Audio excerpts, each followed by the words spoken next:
पूरी कथा ना सुनाई देगी तो उसमें एक आध अक्षर तो आपको समझ में आएगा और कुछ हमें ना आएगा तो एक आध बार राम का नाम तो लेंगे। 7वें स्कंद में कथा आती है प्रहलाद जी की, जिनको भक्ति करने में कितना कठोर दंड मिला।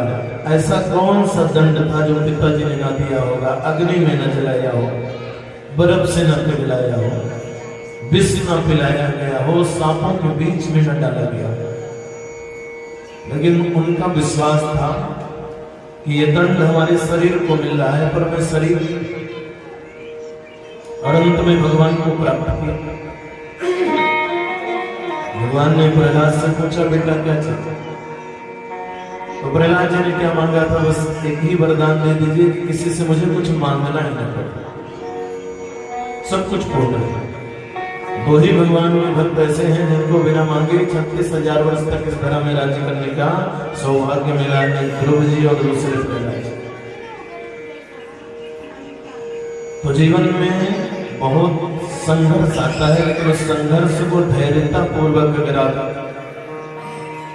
अपना लेते हैं ना तो संघर्ष कैसे चला जाता है पता नहीं चलता। और घबराना इसलिए नहीं चाहिए कि दो पहलू तो विधाता ने बनाया ही है, और दो पहलू हैं तभी एक पहलू की गरिमा है। अगर दिन ना हो तो रात का महत्व कहां से रह जाए, रात ना हो तो दिन का कहां से, दुख ना हो तो सुख को कौन पहचाने। तो हर दो पहलू थे।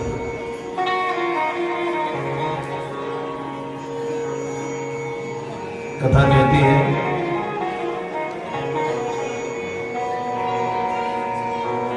कि जिस समय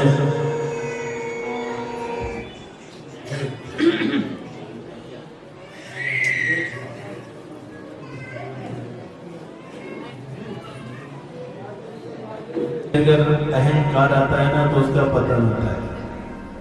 भगवान कहते हैं अहंकार हमारा भोजन है। जब समुद्र मंथन हुआ, अमृत निकला, तो भगवान ने मोहिनी रूप धारण किया और अमृत किसको पिला दिया? देवताओं। जब देवता लोग अमृत पी लिए ना तो घमंड हो गए। किस बात का घमंड हुआ? कि हम मर नहीं सकते, अब हमें कोई मार नहीं सकता क्योंकि हमने तो अमृत पी लिया। तो सबसे पहला काम क्या किए? भगवान के नाम का जो जप करते थे उस माला को कोटि में डाल दिया। खूब सावधान हो जाए। जब आपका मन पूजा पाठ धर्म कर्म से अलग होने लगे तो समझिए विपत्ति डेरा डालने वाली। उस समय तो और मन न लगे तो भी भगवान को बचते। देवताओं ने अपनी माला कोटि में डाल दिया, जरूरत नहीं। और इधर दैत्यों के गुरु कौन है? शुक्राचार्य जी महाराज। राजा बलि अपने गुरुदेव भगवान के पास गए और निवेदन किया कि देवताओं ने अमृत पी लिया, इन्हें मार तो सकते हैं, पर क्या इनको हम पराजित भी नहीं कर सकते? तो गुरुदेव भगवान ने 3 काम बताया। बोले राजन, अगर आप 3 काम करें तो कोई बड़ी बात नहीं है, त्रैलोक्य में विजय पा लेना। पहला काम बोले गुरु की सेवा, दूसरा काम गाय की सेवा, तीसरा काम अतिथि सेवा। आपके दरवाजे में कोई शत्रु भी आ जाए ना तो उस समय से दुश्मन मत मानना। क्या मानिए? ये मेरा अतिथि है, घर के बाहर कहीं भी मिले तो दुश्मनी निभा लीजिए, लेकिन अगर वो आपके दरवाजे पे आ गया है ना तो दुश्मन मत समझो। तो पहला काम क्या बताया? गुरु की आज्ञा को सिर उठाना। दूसरा गाय की सेवा करना। आप सब लोग इतना तो जानते हैं कि गाय के शरीर में सभी देवी देवताओं ने स्थान लिया, केवल 2 देवियों ने स्थान नहीं पाया था, एक गंगा जी और एक लक्ष्मी जी। क्योंकि जब तक ये पहुंचती हैं तब तक सारे स्थान पूर्ण हो चुके होते हैं। तो लक्ष्मी जी को गोबर में निवास मिला और गंगा जी को गोमूत्र में निवास मिला। और गौ माता एक ऐसी माँ है कि जिनकी सेवा करने से हमारी सारी मनोकामनाएं पूर्ण हो जाती हैं। एक प्रसंग आता है कि महाराज दिलीप के कोई संतान नहीं और उनके गुरु महाराज कोई सामान्य नहीं थे, वशिष्ठ जी महाराज थे। क्या प्रकांडता रही, क्या ज्ञान रहा होगा, किस चीज का अभाव रहा। लेकिन यज्ञ कराने के पश्चात भी जब संतान नहीं हुई तो दिलीप जी महाराज आज अपनी पत्नी सुदक्षिणा को लेकर के कहां पहुंचे? वशिष्ठ जी महाराज के आश्रम। और बस एक ही निवेदन किया कि गुरुदेव क्या इस वंश का यहीं से अंत हो जाए। गुरुदेव भगवान को दया आई, उन्होंने कहा देखो राजा, एक यज्ञ हम आपको बताते हैं, उसका नाम है सेवा यज्ञ। और जो आश्रम में गौ माता नंदनी है ना, इनकी सेवा करनी पड़ेगी। अगर आप पति पत्नी सहमत हो तो आपको सफलता मिल जाएगी, लेकिन दिखावा मत करिए। सेवा मतलब सेवा, दिखावा नहीं। आज जैसा नहीं कि 2-4 केला लेके कहीं जाए, फोटो खिंचा के चले। तो दिलीप जी महाराज ने कहा नहीं स्वामी, मैं तो सेवा करूंगा। तो गोनंदनी की सेवा में राजा को लगा। और ये गौ माता कोई सामान्य नहीं। वर्णन आता है पयोधरी भूत चतुः समुद्रा जुगोप गोरूप धरा निमोरवी। एक स्तन ऐसा लग रहा है मानो एक समुद्र। गोनंदनी जब चलने के लिए जाती हैं तो दिलीप जी महाराज पीछे पीछे चलते हैं। कैसे? बोले स्थितः स्थितां मुच्चलितः प्रयाता निषेधु सीमा सनबन्धु धीरा जलाभिलाषी जलमा ददाना छायेवतां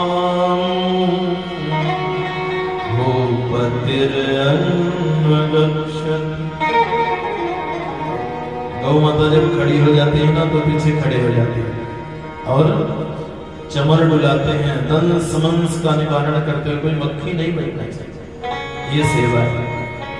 कोई मच्छर पास में नहीं भटकना चाहिए। और जब चलती थी तो पीछे पीछे चलते थे। जलाभिलाषी जलमा ददाना, जल पीने की इच्छा होती है तो कहां लेके पहुंच जाते हैं? गंगा जी।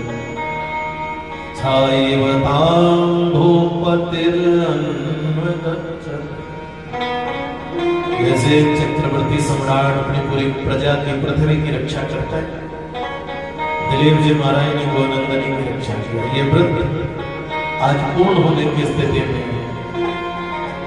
क्या हुआ? इत्थं व्रतं धारयतः प्रजानां समं महिष्यां महिनीं कीर्ति। आज गोनंदनी ने राजा की परीक्षा लिया कि इतने दिनों तक इन्होंने सेवा किया या फिर दिखावा किया, आज पता चल गया। हर दिन घास खाने के लिए पूरब दिशा में जाती थी, आज मार्ग बदल दिया। किधर चल रही? गौरी गुरोर गौहर माँ विवेश। माँ गौरी के जो पिताजी हैं ना हिमालय, उनकी तलेटी में। और हिमालय महाराज इतने सुंदर हैं, आप चित्र में भी देख लीजिए ना तो आपके चित्त को चुरा लेते हैं, चिंताओं से मुक्त कर देते हैं और साक्षात पहुंच जाए। तो जैसे ही गोनंदनी हिमालय की तलहटी में प्रवेश किया, दिलीप जी महाराज ने सोचा कि गोनंदनी के ऊपर 2-4 से एक साथ ही साहस बना के आक्रमण करे तो संभव नहीं है, तो थोड़ी देर के लिए हिमालय की सेवा करें। जैसे ही सेवा का भाव मन से हटा और शोभा देखने का भाव आया, जैसे ही शोभा में मग्न हुए वैसे परीक्षा हो गई। एक बनावटी से प्रकट होता है और गोनंदनी के ऊपर आक्रमण किया। जैसे आक्रमण किया वैसे गौ माता रमाई, और रमाने की आवाज सुनते ही दिलीप जी महाराज का ध्यान पुनः सेवा की ओर आया। अब तक सिंह आक्रमण कर चुका, लेकिन ये राजा घबराया नहीं। कभी भी विपत्ति आए तो घबराने से समस्या का समाधान नहीं, धैर्यता के साथ ही समस्या का समाधान हो सकता है। राजा ने सोचा कि तुरंत ही तरकस से बाण निकालूं और बाण का संधान कर दूं, शेर मर जाए। तो क्या किया, बिना घबराए ततो मृगेन्द्रस्य मृगेन्द्रगान बधाय बधयस्य सरम शरणं, बाण से तुरंत शेर को मार दिया। लेकिन परीक्षा क्या हो गई, हाथ से बाण को तो पकड़ा, लेकिन जब बाण को ऊपर की ओर उठाने लगे तो हाथ यहीं पर रुके, ना ऊपर जा रहा है ना नीचे जा रहा है। 5 मिनट हो गए। तब जो शेर था ना वो मानव की तरह बोल गया, अलम महीपाल, राजन ठहर जाओ। क्यों? बोले जिस समय शस्त्रधारी का शस्त्र नहीं चलता ना, उसका तेज नष्ट नहीं होता है। अब इसको विधि का विधान मानिए आप और अपने घर चले जाए। आपने तो प्रयास किया, लेकिन जब आपका ये हाथी यहाँ पे रुक गया तो आप समझ लीजिए यही विधि का विधान है, क्योंकि तो मेरा आहार है। फिर भी दिलीप जी महाराज ने संतुलन नहीं खोया, विचार किया कि जब एक पशु होकर के मानव की तरह बोल रहा है तो मेरी भी बात सुने। तो दिलीप जी महाराज कहते, सिंह अगर आपने ऐसा कोई संकल्प नहीं लिया है कि हम इस गाय का ही मांस खाएंगे, तो आप गौ माता को छोड़ दीजिए, और आप भूखे हैं मैं भी जानता हूं, तो मेरे शरीर से मांस लेके आप भूख को मिटा लीजिए। संयम स्वदेहार्पण निष्क्रिय। तो शेर हंसा और कहा, राजन मेरे विचार से तो बड़ा मूर्ख लग रहा है, ये मानव तन कितना दुर्लभ है। फिर तो कोई बूढ़ा इंसान नहीं, चक्रवर्ती सम्राट है, एकात पत्रम जगता प्रभुत्वम, मैं छोटा मोटा व्यक्ति हूं क्या? आप चक्रवर्ती सम्राट होकर छोटी सी गाय के लिए मरने जा, मुझे तो कोई आपत्ति नहीं, मैं तो मांसाहारी जीव हूं, मुझे तो मांस से मतलब। लेकिन एक बार विचार कर, दिलीप जी महाराज कहते हैं हमने विचार कर लिया, क्योंकि हमारे गुरु महाराज की गौ माता है और इनका एक छोटा सा बछड़ा भी है। जब सूर्यास्त का समय होने लगता है ना, तो बछड़ा उत्सुक हो जाता है, मेरी माँ आएगी और मैं स्तनपान करूंगा। दिना वसानी उत्सुक बाल वसा विसृज्याम धेनुर्याम महर्षि। इसलिए आप गोनंदनी को छोड़ दीजिए और मेरे शरीर से मांस। सिंह ने कहा ठीक है राजा, और सिंह अपने पंजों को गाय के शरीर से निकालता है। दिलीप जी महाराज को दौड़ता है, ऐसा लग रहा है कि ये मेरे लिए शिकार है। दिलीप जी महाराज ने केवल सिर को झुकाया था, क्योंकि आपने किसी को निमंत्रण दिया है और वो आपके यहाँ आए, तो आपकी विनम्रता यही है, आप सिर को झुकाए आइए। वो दिलीप जी महाराज ने अपने सिर को नीचा किया और ये लगा कि शेर सामने आया और मुंह को खोला। उसी समय वो शेर अंतर्ध्यान होता है, आकाश मार्ग से पुष्पों की वृष्टि होने लगती है। आवम मुखस्य परिपुष्प वृष्टि प्रपात विद्या धन हस्त। आकाशवाणी हुई, राजन आपने गोनंदनी की सेवा निष्ठा के साथ, इसलिए आपका मनोरथ पूर्ण हो।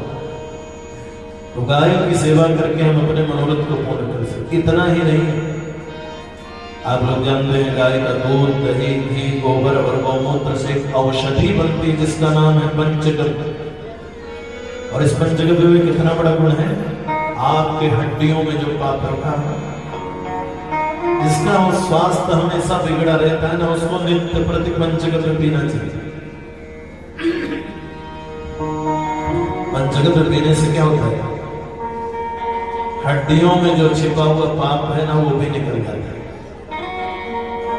इतनी बड़ी महत्ता बताई गई है, उदाहरण देंगे कैसे। बोलिए स्वगस्ते गतम पापम देहे तिष्ठति माम के प्रासना पंचगव्य पंचगव्यस्य अहत्यग्निर्वेन्धनम्। पंचगव्य पीने से पाप कैसे भस्म होता है? बोले जैसे जलती हुई आग है ना, और उसमें गीली लकड़ी भी आप डाल दीजिए ना, उसको भी जला के रखिएगा, उसी तरह हमारी हड्डियों में जो पाप छुपा हुआ है कहीं से नहीं निकलता। कितने लोग तो पंचगव्य पीते हैं तो उनको उल्टी हो जाती है, लेकिन उससे भी परेशान होने की जरूरत नहीं। आपके अंदर जो प्रवेश किया पाप है उसको बाहर निकालना।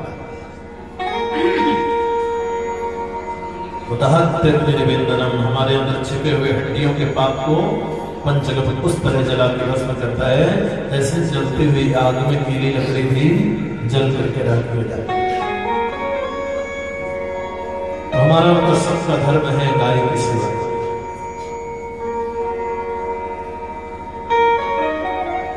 गुरुदेव भगवान ने बताया 3 काम, गुरु की आज्ञा, गाय की सेवा, अतिथि सत्कार। दिलीप जी महाराज ने तीनों काम आरंभ किए। जो गुरुदेव भगवान कहते थे उनकी सेवा करते थे। गाय की सेवा, आए हुए अतिथियों का सत्कार। आज बलि जो गुरुदेव भगवान को प्रणाम करने गए तो गुरुदेव भगवान ने आशीर्वाद दे दिया, जाइए मेरा आशीर्वाद है, तीनों लोगों में आक्रमण करिए अपनी क्षणी सेना ले।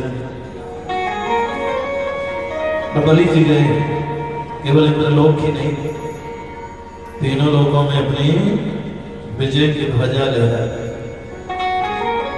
अब वर्णन आता है जो देवता इंद्र इत्यादि इंद्रलोक में रहते थे ना, वो रोड में आ गए। तो पुत्र के जीवन में जब संकट आता है तो सबसे अधिक पीड़ा किसको होती है? मां को होती है, पिता को नहीं। दैत्यों की मां कौन है? देवी। और देवताओं की मां कौन है? अदिति। अदिति माने क्या होता है? अभेद बुद्धि। जहां भेदभाव नहीं है कि ये मेरा है ये तेरा है, वहां कौन आता है? देवता। और जहां पे भेदभाव होता है ये मेरा है ये तेरा है, वहां पे दैत्य। तो देवताओं की मां कौन है? अदिति। आज अदिति ना बहुत उदास है। उसी समय कश्यप जी महाराज का महल में प्रवेश हुआ।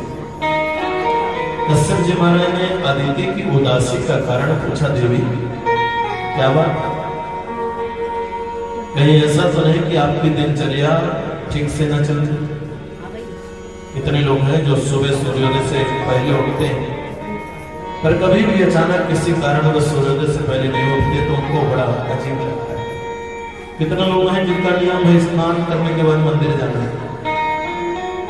कभी उनको मंदिर जाने का सौभाग्य न मिला तो बड़ी पीड़ा। इतने लोग हैं स्नान करके माला जप करना, कभी उनकी माला छूट जाती है तो पीड़ा होती है। तो कश्यप जी कहते हैं, देवी अदिति से आपकी दिनचर्या तो सुंदर चल रही है ना? बोले हाँ महाराज जी, आपके आशीर्वाद से सुंदर चल। तो देवी फिर आपके चेहरे में उदासी किस बात का? कहा महाराज उदासी का एक ही कारण है, हमारे पुत्र इत्यादि के इंद्रलोक को बलि नहीं मिला।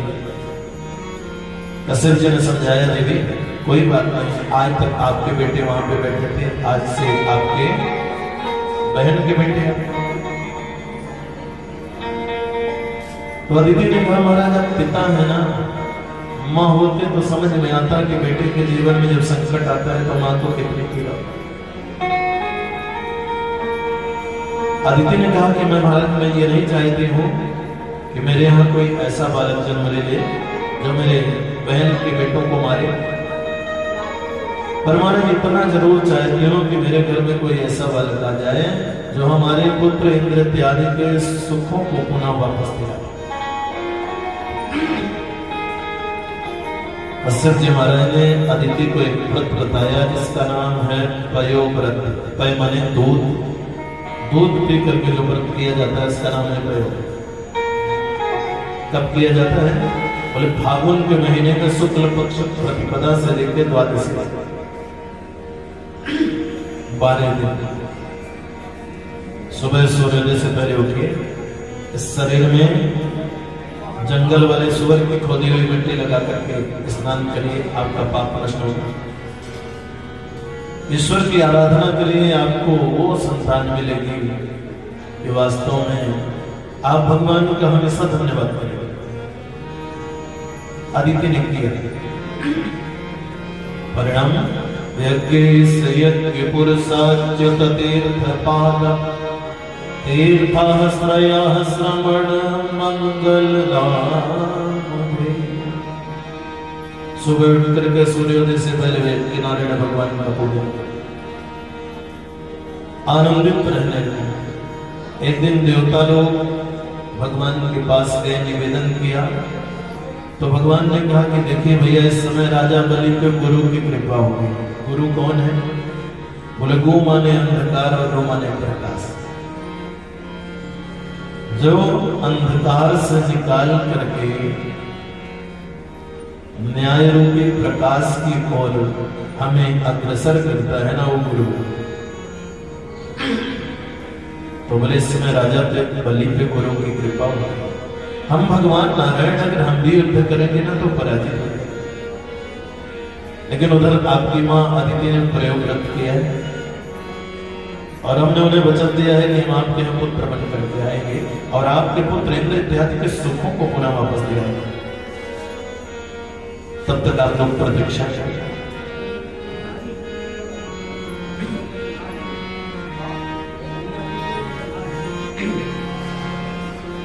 गतिशील समय आगे की ओर बढ़ता चला जा रहा है। भादों का महीना आया। शुक्ल पक्ष द्वादशी के दिन वामन भगवान का प्रकट होता है मां आदिति के महल में। बोले वामन भगवान की हो। वामन का मतलब बताया है वामन अंगुल। तम बटुम वामनम दृष्ट्वा मोदमाना महर्षय करवाणि कारयामास पुरस्कृत्य प्रजापति। जैसे ही भगवान प्रकट होते हैं ना, वैसे बृहस्पति जी महाराज आकर के जनेऊ पहना दिए, यज्ञोपवीत संस्कार कर दिया। दिशाओं के स्वामी पहुंचे तो छत्र दे दिया। मां उमा जी ने गोपीन पहनाया और भिक्षा पात्र में भिक्षा दी गई। तो ब्राह्मण बालकों का जो जनेऊ संस्कार होता है, वो जो भिक्षा मिलती है उसको दी जाती है। यम भिक्षा में गुरु बेने के लिए गुरु को दी जाती है। तो वामन भगवान यह भिक्षा लेके गुरुदेव भगवान को देने के लिए चलते। और जैसे गुरुदेव भगवान के पास पहुंचे, गुरुदेव भगवान ने कहा कि देखो भैया, शिष्य जब समर्थ हो तो गुरु को छोटी मोटी भिक्षा नहीं देनी चाहिए।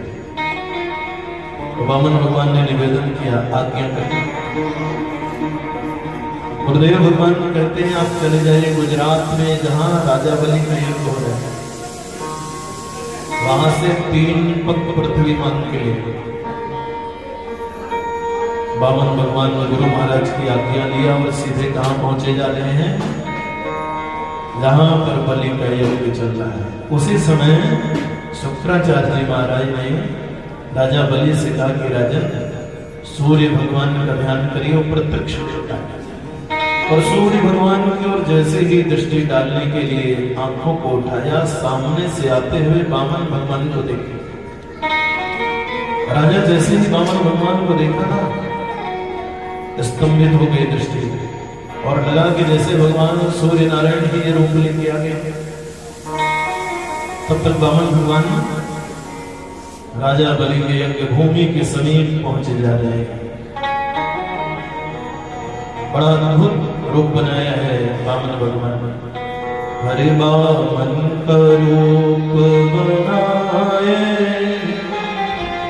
बलि राजा के द्वारे आए।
बलिराम जाके बारे आए, करुणा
चंदन लगाए जने सजा,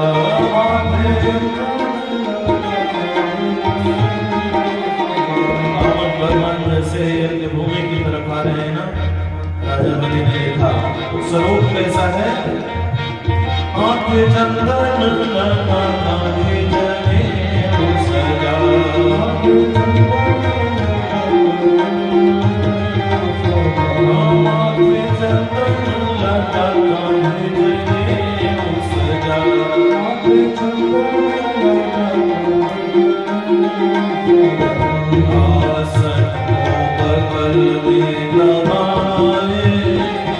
बलिराम